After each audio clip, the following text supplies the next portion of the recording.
یوسف علیہ السلام کے قصے کو اللہ تعالی سب سے بہترین قصہ قرار دیا ہے۔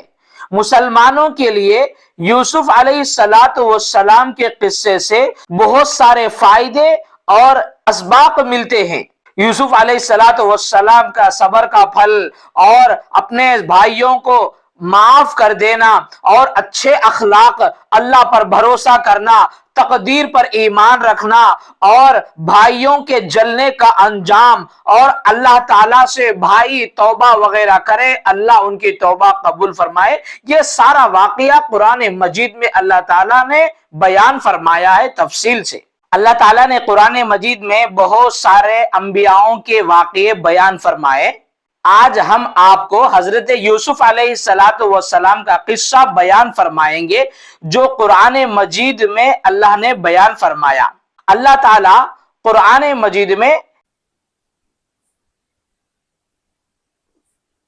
جیسا کہ یوسف علیہ السلام کے پردادا حضرت ابراہیم علیہ السلام کے نام سے قرآن مجید میں ایک سورت نازل فرمائی۔ پڑپوتے کو یہ شرف حاصل ہے کہ پردادا کے نام سے جیسا سورہ اللہ نے نازل فرمائی، اسی طریقے سے پڑپوتے کے نام سے بھی اللہ نے ایک سورہ نازل فرمایا۔ یوسف علیہ السلام کون تھے؟ یوسف علیہ السلام یعقوب علیہ السلام کے بیٹے، اسحاق علیہ السلام کے پوتے اور ابراہیم علیہ السلام کے پڑپوتے ہوتے ہیں۔ پورا خاندان نبیوں کا خاندان ہے۔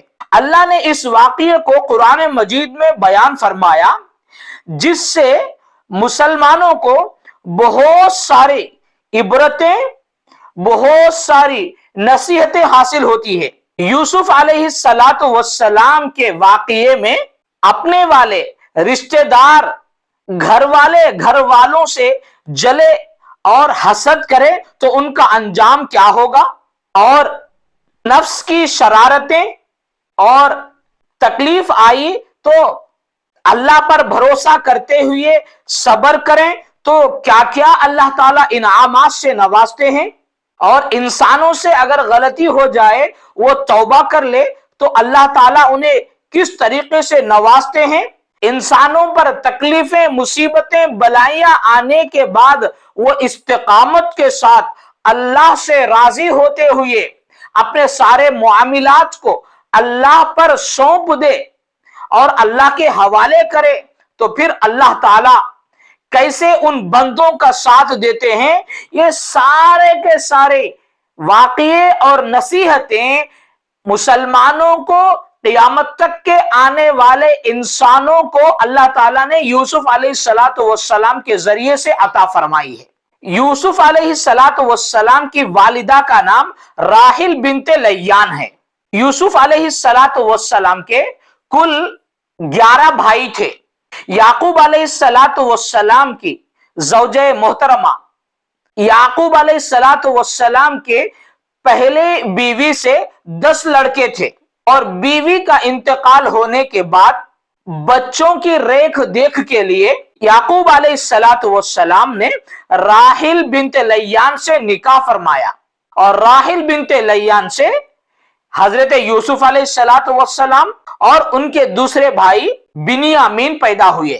پیدا ہونے کے 40 دن کے اندر ہی والدہ محترمہ کا انتقال ہو گیا، اور حضرت یوسف علیہ السلام سے یعقوب علیہ السلام بہت زیادہ پیار اور محبت کیا کرتے تھے، اس واسطے کہ یوسف علیہ السلام کی والدہ یعقوب علیہ السلام کو وصیت کی تھی کہ یوسف علیہ السلام کی دیکھ بھالی کریں، ان سے پیار اور محبت کریں، کیونکہ وہ جانتی تھی کہ یوسف علیہ السلام کے 10 سوتیلے بھائی یوسف علیہ السلام سے حسد کرتے ہیں اور ان کے ساتھ بدسلوکی کرتے ہیں، اور ان بھائیوں کا یوسف علیہ السلام کے ساتھ رویہ ٹھیک نہیں ہے، اور وہ یہ سمجھتی تھی کہ کبھی بھی یہ 10 سوتیلے بھائی یوسف علیہ السلام کو نقصان پہنچا سکتے ہیں۔ اس واسطے خاص طور پر یوسف علیہ السلام کے بارے میں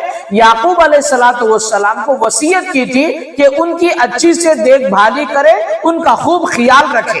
اور